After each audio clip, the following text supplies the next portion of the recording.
दोस्तों नमस्कार। दोस्तों तो राफेल आ ही गया और अंबाला एयरबेस पर 5 राफेल लड़ाकू विमान उतर चुके हैं। उनकी तैनाती स्ट्रेटेजिक तौर पर उस जगह को बहुत महत्वपूर्ण मानी जा रही है क्योंकि वहां से लाइन ऑफ कंट्रोल और लाइन ऑफ एक्चुअल कंट्रोल यानी पाकिस्तान की सीमा और चीन की सीमा सबसे नजदीक है और एक लिहाज से राफेल के टारगेट में ये आते हैं। हवा से हवा में मार करना या हवा से जमीन में मार करना, दोनों तरफ लाइन ऑफ एक्चुअल कंट्रोल या लाइन ऑफ कंट्रोल दायरे में राफेल के हैं, तो यह अंबाला में खड़ा है। लेकिन सवाल है, यह राफेल एक ऐसा सौदा 36 विमानों का हुआ जिसने खुद के आने से पहले इस देश की संसद की चूल्हे हिला दी, सुप्रीम कोर्ट की साख को लेकर भी कई सवाल खड़े किए। सड़क से जो सियासत डिगाने की परिस्थितियां हुई उसमें बहुत सारे नारे सियासत के मद्देनजर ऐसे ऐसे दिए गए जो इससे पहले इस देश में कभी दिए नहीं गए थे। यह राफेल आखिर चीज क्या है और फ्रांस की कंपनी दसाल्ट ऐसी कौन सी चीज है जिसके मद्देनजर भारत की राजनीति लगातार डगमगाती रही।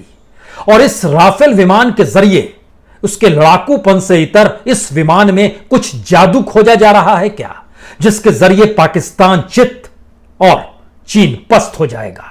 क्योंकि जिस जनरेशन का राफेल है, क्या वाकई उस जनरेशन का विमान ना पाकिस्तान के पास है ना चीन के पास है? ऐसे बहुत सारे सवाल हैं।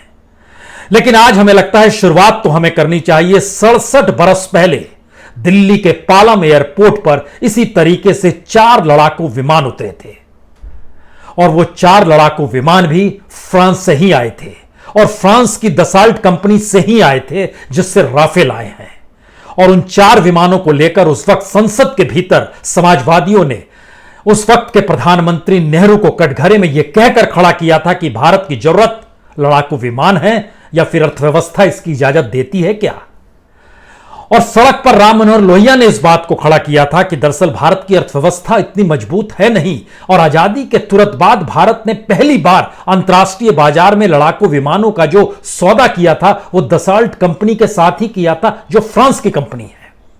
और नेहरू ने पार्लियामेंट के भीतर यह जवाब भी दिया था कि अगर ऐसा महसूस विपक्ष को एक क्षण के लिए हो या इस देश को इस क्षण के लिए महसूस हो कि जो लड़ाकू विमानों में जो पैसा लगाया गया है उसकी वजह से इस देश में कोई इंडस्ट्री रुक गई, कोई बांध नहीं बन पा रहा है, या फिर किसानों को जो सुविधा दी जानी चाहिए या मजदूरों को लेकर जो सरकार की नीतियां उसमें कोई अड़चन आ रही है, तो आप मुझे बताइएगा। तब हम अगर उसका जवाब नहीं देंगे तो माफी मांग लेंगे। स्थिति वो आई नहीं।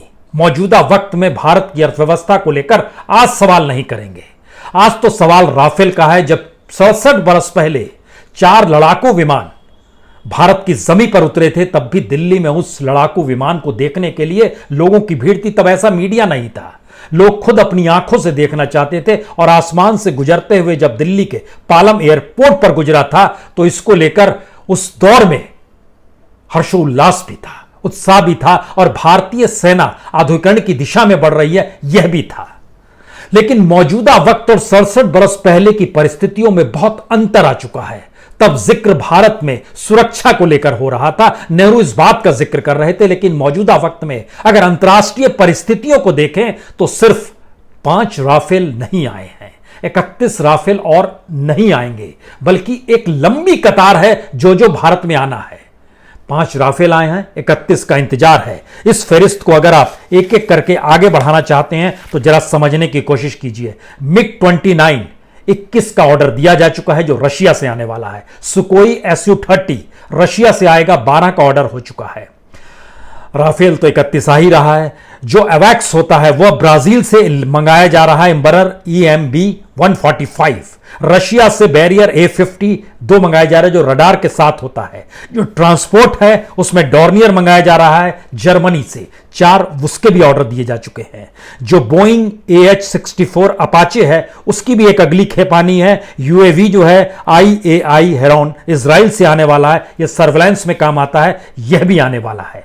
और यह एक ऐसी फहरिस्त है जिसमें तमाम देश जुड़ते चले जाएंगे। और जब आप नेवल एयरबेस की तरफ जाएंगे, उसमें मैरीटाइम पेट्रोलिंग के लिए जाएंगे, तो अमेरिका से बोइंग P-8 पोजीशन आने वाला है, उसके 4 के ऑर्डर दिए जा चुके हैं। जर्मनी से डॉर्नियर DO-228 को आना है, उसके 12 ऑर्डर दिए जा चुके हैं। हेलीकॉप्टर में रशिया से कैमोव आना है, 4 के ऑर्डर हो चुके हैं। फ्रांस से हेल चेतक आना है, 6 के ऑर्डर हैं। और सिरोस्की SH-60 सीहॉक ये अमेरिका से आना है, 24 के ऑर्डर हैं।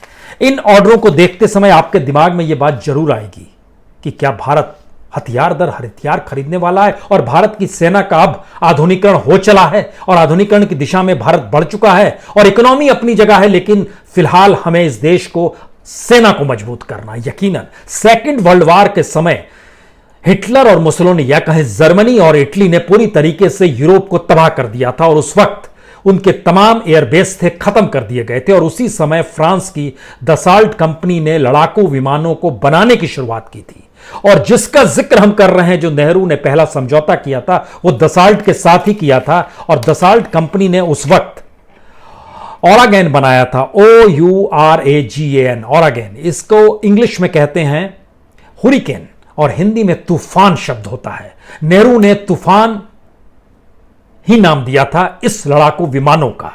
4 पहली खेप आई थी जो कि अक्टूबर का महीना था, 1953 साल था। और उसकी अगली खेप जो 67 विमानों की आई थी वो 1954 में आई थी, जुलाई के महीने में।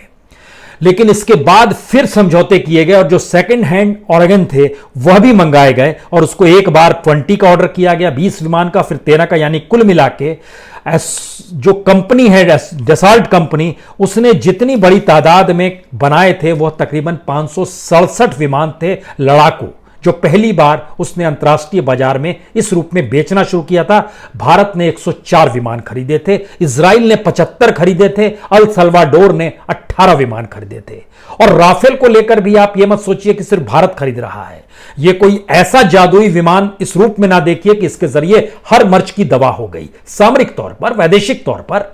लेकिन इजिप्ट ने भी 24 विमानों का ऑर्डर दिया हुआ है, वह उसे बढ़ाकर 36 कर रहा है। दोनों की कीमत में अंतर है, इजिप्ट को सस्ते में मिल रहा है, भारत को महंगे मिला है।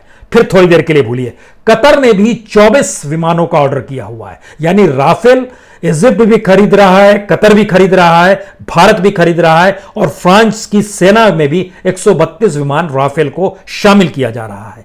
लेकिन अगला सवाल उसके साथ यह है कि नेहरू एक के बाद एक जब उस समय विमान खरीद रहे थे तो वो फ्रांस से ना सिर्फ उन्होंने 1953 में जो ओरेगन का समझौता किया था, उसके बाद 1957 में उन्होंने माइस्ट्री 4A, यह भी लड़ाकू विमान था, यह भी 100 विमानों का समझौता किया था। फिर उसके बाद जगुआर का समझौता हुआ होगा, अगर आपके जहन में आए। यह एक सीधी सीधी एक फेरिस्त आपके सामने आती चली जाएगी कि दसाल्ट कंपनी ने किस तरीके से अलग अलग मिराज भी आया उसके बाद, और यह पूरी फेरिस्त है। लेकिन अगला सवाल है क्या वाकई राफेल जो है उस जनरेशन का विमान है जहां वो पाकिस्तान नहीं टिक पाएगा। पाकिस्तान के पास सबसे मजबूत विमान है F-16, जो उसको 4 या 4.5 जनरेशन के बीच माना जाता है, लेकिन राफेल 4.5 जनरेशन का है। लेकिन दूसरी तरफ J-20 जो चीन ने खुद बनाया है, उसका कहना है यह 5th जनरेशन का है। दोनों के भीतर अंतर देखने के लिए आप गूगल टटोल सकते हैं, लेकिन एक बेसिक लाइन को समझिए कि राफेल का प्रयोग अफगानिस्तान में हुआ है, लीबिया में हुआ है, सीरिया में हुआ है, जबकि J-20 का चीन ने उपयोग अभी नहीं किया है। लेकिन J-20 में जो इंजन लगता है वो रशियन इंजन है जो सुकोई में लगाया गया था। उस विमान Su-30 जो इंजन है वह भी उसमें इस्तेमाल किया गया है। लेकिन सवाल है कि राफेल एक लड़ाकू विमान है, उस लड़ाकू विमान के जरिए भारत के भीतर आधुनिकीकरण की दिशा देखना शुरू करें, या भारत अब अंतर्राष्ट्रीय तौर पर मान्यता पा चुका है कि यह सबसे बड़ा बाजार है, क्योंकि एक लंबी फेरिस्त जो हमने विमानों को दी उसमें 100 से ज्यादा विमान, हेलीकॉप्टर, सर्वाइलेंस के लिए तमाम चीजें मौजूद हैं जो भारत खरीद रहा है। लेकिन फिर भी जब आप आते हैं दुनिया के टॉप मोस्ट 20 हथियार बेचने वाली कंपनियों के जो टर्नओवर को आप देखते हैं, बीते 50-60 साल में कोई दूसरा प्रोडक्ट उस तेजी से नहीं बढ़ा है। जबकि सेकेंड वर्ल्ड वॉर के बाद यूनाइटेड नेशन जब यह सोचकर बनाया गया कि युद्ध नहीं होगा, तो दसाल्ट कंपनी को ही ले लीजिए, यह सेकेंड वर्ल्ड वॉर में तबाह हो चुके यूरोप के भीतर में फ्रांस में खड़ा होता है। उस समय जो उसकी इकोनॉमी थी उससे सैकड़ों गुना ज्यादा मौजूदा वक्त का रेवेन्यू है। तब जो प्रॉफिट था उससे कई हजार गुना आज का प्रॉफिट है। डसाल्ट कंपनी का रेवेन्यू जो है मौजूदा वक्त में वह लगभग 61,371 करोड़ से ज्यादा का है। यह यूरो में है, रुपए में नहीं, यूरो में है। यानी 700 करोड़ यूरो से ज्यादा उसकी अपनी रेवेन्यू, जो नेट इनकम है, पिछले साल का नेट इनकम जो उसके बारे में जानकारी आई, उसको कमाई एक साल में हुई है 7,136 करोड़ रुपए। दुनिया की टॉप मोस्ट 20 कंपनियां जो हथियार बेचने वाली है और अलग अलग देशों की है, उसमें से 16 देशों से भारत हथियार ले रहा है। भारत अपने सेना के आधुनिकीकरण की दिशा में बढ़ चुका है, पैसा देने को तैयार है। भारत एक बढ़िया मार्केट है, दुनिया की नजर उस पे है। इसलिए जब राफेल भारत की जमीन पर उतरेगा तो फ्रांस में भी तालियां बजेगी और उस हर हथियार बेचने वाली कंपनी भी अपने तौर पर भारत को ही देखेगी। लेकिन इन सब के साथ एक अगला सवाल है, क्या भारत को इन नई परिस्थितियों में हथियार बेचने के लिए युद्ध की स्थिति खड़ी करते हुए ग्राउंड जीरो तो नहीं बनाया जा रहा है? क्योंकि एक तरफ नेपाल, पाकिस्तान, अफगानिस्तान, चीन, श्रीलंका, बांग्लादेश, भूटान, इन सारी परिस्थितियों की सामरिक परिस्थितियों में आप मालदीव को भी जोड़ दीजिए, और इन परिस्थितियों को जब आप टटोलना शुरू करेंगे तो भारत की सेना के आधुनिकीकरण की जरूरत तो है। और भारत के आधुनिकीकरण सेना के लिए जो हथियार चाहिए वह उन्हीं देशों से चाहिए जिन देशों ने दुनिया के भीतर में एक मैसेज अपने तौर पर दिया है। आज एक मिसाइल का प्रयोग अपने तौर पर ईरान ने किया, जो सफल प्रयोग किया गया है उसकी तरफ से। ईरान मैसेज किसको दे रहा है? अमेरिका मैसेज ईरान के जरिए किसको दे रहा है? चीन कौन सा मैसेज दे रहा है? रशिया यूक्रेन के जरिए कौन सा मैसेज देते रहा? और इन सब फेरिस्त में चाहे वो अरब वर्ल्ड की स्थिति हो या उसके आगे जब आप बढ़ते चले जाएंगे, जो गृह युद्ध की स्थिति कई देशों में निकल कर आई, वहां की परिस्थितियों में जितना हथियार पिछले 5 से 7 साल के भीतर में खपा है, वह हथियार कहां से आ रहा था? क्या उन्हीं देशों से आ रहा था जो देश उन देशों की पॉलिसी के खिलाफ है और जो वहां पर गृह युद्ध की स्थिति आ गई, वहां की सत्ता को प्रभावित करा था? यह एक सोचने की बात है।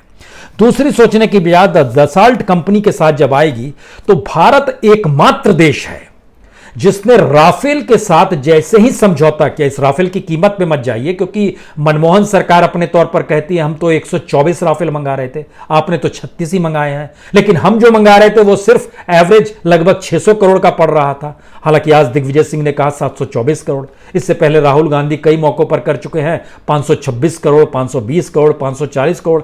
यानी रकम को लेकर उलझन 520 से लेकर 746 करोड़ के बीच में रेंगती रही है। लेकिन 600 करोड़ अगर एवरेज मान लीजिए तो ये राफेल लगभग 1600 करोड़ का एक है। इस 1600 करोड़ के एक राफेल के साथ महत्वपूर्ण यह नहीं है कि उससे कम कीमत में कतर को मिल रहा है या उससे कम कीमत में अपने तौर पर जो समझौते किए गए इजिप्ट ने उसको मिल रहा है। सवाल यह है कि पहली बार 2015 में मौजूदा वक्त के प्रधानमंत्री ने इस बात का जिक्र किया था कि हम मेक इन इंडिया करेंगे, देश की डिफेंस के में जो भी हथियार बनेंगे वो हम खुद बनाएंगे। समझौते हुए एफडीआई के लिए खोल दिया गया, दुनिया के तमाम कंपनीज भारत में पैसा लगा सकते हैं, रास्ता खुल गया। लेकिन किसी भी कंपनी ने किसी भी तरीके से अपनी टेक्नोलॉजी को भारत के हवाले नहीं किया। यानी आपको खरीदना ही पड़ेगा। राफेल भारत में नहीं बन सकता है, भारत को वो टेक्नोलॉजी नहीं देगा, आपको उससे खरीदना ही पड़ेगा।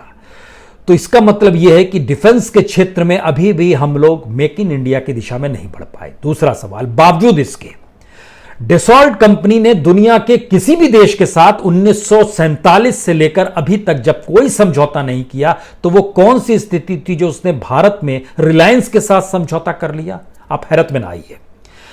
नागपुर में जब आप उतरिएगा तो नागपुर के एयरपोर्ट के पीछे में मिहान का इलाका है, जो कि कार्गो हब के तौर पर है, जहां पे तमाम इंडस्ट्रीज लगाई जा रही है और उसको एक आधुनिकीकरण तरीके से एसईजेड बनाने की स्थिति में लाया गया। लेकिन वहां पर चीजें डेवलप नहीं हो पाई। लेकिन उस मिहान के भीतर एक बंजर जमीन जिसपे कुछ पानी भी बह रहा होगा, वहां पर आपको एक बोर्ड दिखाई देगा। उस बोर्ड पर लिखा हुआ है Dassault Reliance aerospace limited.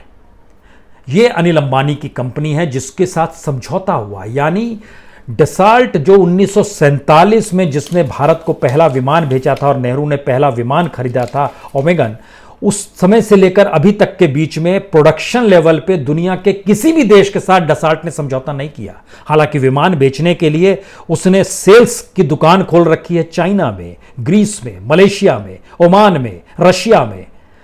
Taiwan में, लेकिन कहीं भी उसने प्रोडक्शन के लिए इंडस्ट्री नहीं खोली। सर्विस सेंटर्स जो उसके हैं देश के अलग अलग, दुनिया के अलग अलग देशों में, अमेरिका में है, चाइना में है, ब्राजील में है, लेकिन प्रोडक्शन के लिए उसने किसी भी देश की जमीन नहीं ली। लेकिन भारत में प्रोडक्शन के लिए उसके अपने यहां 6 सेंटर हैं, सेंट क्लाउड, अर्जेंटाइल, बैरटेज, मैरिनेक, टैलेंस और लॉरेनाई। इन जगहों के अलावे एक नागपुर की जमीन है जो रिलायंस के साथ समझौता हुआ और डसाल्ट रिलायंस एरोस्पेस लिमिटेड के साथ joint venture Reliance arrow structure limited के साथ किया गया। इसकी अभी वहां पर कुछ भी नहीं है। ऐसा कैसे हो गया, एक सवाल यह भी जहन में आना चाहिए। इसका मतलब है कि क्या आने वाले वक्त में भारत की जमीन, भारत की कंपनी शायद इस रूप में उपयोग में आ सके जो कि अंतर्राष्ट्रीय मार्केट में बेचे न जाने वाले जो हथियार हैं उनको स्पेस भारत के भीतर दे और एक ज्वाइंट वेंचर के साथ चीजें डेवलप, ये हो सकता है। हालांकि ये सिर्फ नाम का है, यहां पर चीजें डेवलप कुछ नहीं हो पा रही है। लेकिन इसका अगला सवाल यह है कि हम लोग जब इस लकीर में आते हैं तो फ्रांस से मिराज भी लिया गया जिसका उपयोग बड़ा करगिल में किया गया, या फिर बालाकोट में जिसका जिक्र बार बार होता है। और जब जब हम लोग जिक्र करते हैं कि कोई किकबैक्स तो नहीं हुआ है, तब तक बफोर्स हमारे जहन में आता है। लेकिन बफोर्स ने जैसे ही करगिल के वक्त में अपनी उपयोगिता बताई, लोग भूलने लगे, बोले नहीं नहीं ये तो बड़ा लाभदायक है। राफेल को लेकर भी लोग भूल जाएंगे अगर वाकई चाइना के साथ युद्ध या युद्ध की परिस्थिति बन जाती है और राफेल का उपयोग हो जाता है तो एक अलग बात है। लेकिन इन सारी परिस्थितियों के बीच में सबसे महत्वपूर्ण सवाल यह है कि भारत हथियारों के खरीदार के तौर पर है, भारत अपनी सेना के आधुनिकीकरण की दिशा की तरफ है, भारत अपनी इकोनॉमी, अपनी परिस्थितियों को ढकने के लिए सेना के आधुनिकीकरण के माध्यम से एक राष्ट्रवाद की एक नई कारपेट को बिछा रहा है, या भारत अपने तौर पर दुनिया को यह मैसेज दे रहा है कि भारत अब सॉफ्ट स्टेट नहीं है। इन 4 स्थितियों में से आपको जो ठीक लगता है आप उसको चुन लीजिए। क्योंकि राफेल एक लड़ाकू विमान है जिसका हमने आपसे एक जिक्र किया है। राफेल चीजों का निदान नहीं कर रहा है। राफेल आपके डिफेंस और ऑफेंस दोनों को मजबूत करने की दिशा में एक कदम है। और भारत की फिलॉसफी शुरू से इस बात की रही है कि हम किसी पर आक्रमण नहीं करेंगे, हम हमला नहीं करेंगे, लेकिन कोई हमला करेगा तो हम उसको जवाब देने से चूकेंगे भी नहीं। लेकिन जब इस 67 बरस के सफर में से गुजरने की कोशिश आप करेंगे तो भारत की मुसीबतें क्या थी। भारत के सामने सबसे बड़ी मुसीबत बार बार अपनी इकोनॉमी को लेकर आई है। और शायद इसीलिए नेहरू हो, लाल बहादुर शास्त्री हो या इंदिरा गांधी हो, इन 3 के कार्यकाल को अगर आप देखेंगे तो डिफेंस बजट को अलग से इसलिए रखा गया और डिफेंस के समझौतों को लोगों के सामने या संसद के जरिए, डिफेंस बजट के जरिए इस तौर पर रखा जाता था जिससे लोग इस बात को महसूस करें कि उनके पैसे का ट्रांसफर कहीं हथियारों की दिशा में तो नहीं हो रहा है, लेकिन हमारी डिफेंस की जरूरत है, वो मजबूत होना चाहिए, लेकिन देश भी मजबूत होना चाहिए। इसका जिक्र तो जय जवान जय किसान में ही नजर आ गया था।